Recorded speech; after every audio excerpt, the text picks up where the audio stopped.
Train the muscles, not the joints. So welcome back to another Natural Gallant bodybuilding video, whatever this is, video, tutorial, share my opinions about crap. I don't know what, anyway, whatever you want to call it whatever you want. Make it up, put it in the comments down below if you want. I'm sure a few of you will have some comments, yeah. Today I wanted to explain something, a phenomena that happens, okay? There's this guy named Aspire Brink, okay? He says, Jason, why am I getting more results now that I've went to higher reps? I don't understand it. I thought lifting heavy weight all the time and straining and getting stronger was how you built muscle. Why am I getting more muscle now doing reps of 10 or more, you know, on whatever exercise I'm doing? So right now what I'm gonna share with you is about 4 reasons why when you change to higher reps, as opposed to just doing low reps, okay? I'm not opposed to doing low reps, but when you actually incorporate both rep ranges or all rep ranges, why you gain more muscle. I'm gonna explain that, okay? From my own experience, okay? I'm not talking from any sort of scientific study somewhere because I hate studies, they're all stupid most of the time, and I'm just gonna talk from my own experience, okay? One of the reasons why is when you train heavy, you'll have a tendency to break form. Now, what I mean by this is that it's not that your form is bad or anything, but when you train heavy, you have a tendency to just recruit every single muscle possible in order to move that weight. But that's not necessarily a bad thing, except for the fact you might be giving one muscle a rest while the weight transfers to another. So it's just like this, right? You're doing a set of something, and then you're passing it from one muscle group to the next. So this one's getting a rest while this one's working, and now, you know, so it totally breaks that constant tension principle a lot of times. So basically you're not hitting the muscle in absolute failure a lot of times when you're doing heavy weight. Now this is just, you know, a very simple sort of theory, but this does happen. You know how it is. We've all seen the guy's legs flailing on the bench when he's trying to lift the weight all sideways. This is just what happens, right? Did I get you? Did I get you? No? Okay. So another reason is that when people go into the gym, a lot of times, especially in the beginning stage, they're just so fixated on weight, like lifting heavy. They're straining all the time. So what is it that you are straining? That's the question. Well, a lot of times it's that shakiness. You're just trying to get the strength to push the weight up. That shakiness is based on nervous system. How good are you at firing the muscles you do have? It's not necessarily about building muscle, it's more about the nervous system is the weak link. And I always talk about this. It's about your ability to fire what you have is not there. Some people call it a fancy name for coordination, you know, the ability to fire muscles, like just nothing more than coordination, but it's also power, like the ability to fire something right away. It's like an electrical bolt of lightning through your muscles, right?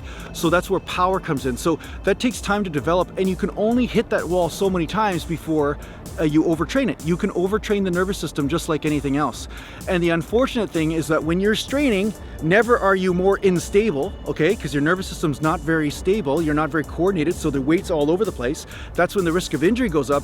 And also, a lot more stress on the joints happen, okay? You get a lot more stress on the joints from lifting like this all the time, okay? So you don't want to do it all the time. That's why a lot of times Olympic lifters or power lifters, they're not going to failure when they're lifting 90% of their max or 85% of their max. They're not going to failure. They're just doing a couple reps to get the coordination because they know how dangerous it is for injury when your form breaks and you're lifting maximal poundages, okay? So that's another reason. You might have been actually overtraining your nervous system. You might have been just training one pathway way too much, and then there's a whole bunch of other pathways that are not even getting addressed. So your muscle is not actually the weak link in the exercise, it's your connective tissue and your nervous system. Now, number 3 is sometimes people lift weights and they discover that they get results from different things than, say, somebody else. And that is based on your genetics, and sometimes you have a higher slow twitch fiber content than fast twitch, and vice versa. Like I know some guys that actually could lift maximal poundages and they actually gained a lot of muscle from it, but then somebody else will have to lift, you know, a little bit of moderate rep range or medium rep range and then do some heavyweight here and there, but then go back to medium rep range.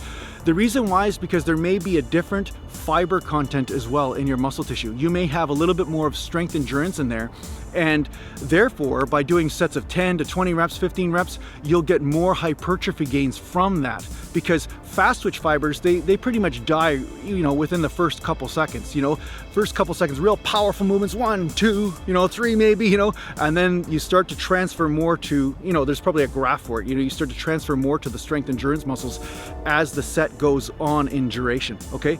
I'll turn it around. As the set goes on in duration, say this is time, you know, as the set goes on in duration, your muscles start to go more to strength endurance rather than power, okay? So if you have a higher medium range of muscle fiber, meaning between slow twitch and fast twitch, the type 2B I guess they call it, that will cause you to make more results from a medium rep range as far as hypertrophy and sometimes strength, because when you gain more muscle tissue, now guess what? You have more ability to fire more muscle, and as that nervous system develops and you start to get more coordinated with the larger amount of muscle, you will gain strength. So don't think hypertrophy is just hypertrophy. When you gain muscle size, you will gain some strength. But just a lot of times people mix up, they see some bodybuilder and say, oh, he's not as strong as this powerlifter or something. Hey, but that doesn't mean he couldn't be pretty strong, because the problem is that a lot of people are measuring strength with coordination. And just because a guy doesn't have that groove down with the heavy weight all the time doesn't mean that if he didn't work at it, he wouldn't actually develop that groove and actually be just as strong as the powerlifter, okay? That can happen, and a lot of times that's why we've seen some bodybuilders like Kevin Levrone and who's the other guy? There was Chris Cormier. You know, these guys were lifting weights like reps with 600 pounds on a bench and stuff like that. And now there are other reasons why the pro unnatural bodybuilders and the pro unnatural, you know, powerlifter type people have different strengths and powers and all this kind of stuff. You know, one guy's developing more muscle mass, another guy, because they're messing around with their hormones, they're doing other things. But what I'm speaking from is a natural bodybuilding point of view, and if you gain more muscle mass, you will gain strength. You can have the ability to get more coordination and gain strength. So don't think hypertrophy is bad. And this is a bunch of bullshit on the internet where they say, oh, there's strength and this and that. No, it's just like me throwing a baseball. I could be really strong, but am I efficient at throwing the baseball?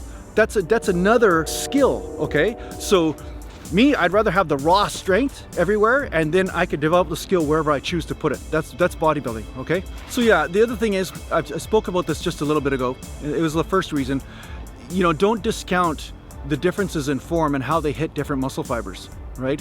Sometimes when you're fighting for your life to make sure that bar's getting off your chest when you're bench pressing, you don't have the luxury of finding out, okay, where do I feel this? You know, where am I actually hitting my muscles? You know what I'm saying? So your groove changes. You know, how you lift the weight changes when you're doing different rep ranges. So that's another reason why it's really important to change your rep ranges around, okay? So yeah, the other reason, now the last thing to consider is, because you've been lifting heavy for a while, you've actually developed your nervous system to the highest point you can with what you have, or at least say it's at the 90 percentile or 85 percentile, right? So now to get from 85% efficiency to 86% efficiency takes like a ton of work compared to 84 to 85, you know what I'm saying? So now it's a point of diminishing return. It's easier for you now to work on the other weak links where you have a tremendous opportunity to grow, such as in building up the strength endurance muscles and endurance fibers in your muscle. And the fact is that when you start to work on your weak links, instead of just pound to death one pathway, your body naturally just sucks all that information up and then grows. It's like shocking the system. It's like it's a perfect stimulus for your body to actually grow. So basically what I'm saying is, once you've built the nervous system to a point, now you've already connected all the electrical wires, okay, in the muscle, now it's time to build some muscle, right? So now it was the perfect time for you. As soon as you go into some higher rep ranges, now you're firing more muscle fibers than before, and then boom, explosion of muscle growth. So this is how it works. I've been talking about this quite a bit, where you basically gain some strength, you work that nervous system, and then you rep out with that strength, and then you gain more muscle mass. So I hope that explains it to you guys why high reps and medium reps are also good in your training. You know, it's not just about just straining your ass off and trying to lift as heavy a weight as you can, okay? So that's why I really advocate all rep ranges, okay? All right, so I hope this helps. Thanks a lot for tuning in. Make sure you join the Natural Gallant Bodybuilding Facebook group, and make sure every time you watch my video, you have to be wearing one of my shirts. If you're not wearing my shirt, it doesn't really count, okay? So then you have to watch the video again. It's kind of like, I'll put you in timeout. Yeah, it's like you get in trouble because you're not wearing your shirt. If you need to get a hold of me, just go to naturallandbodybuilding.com, and take care for now.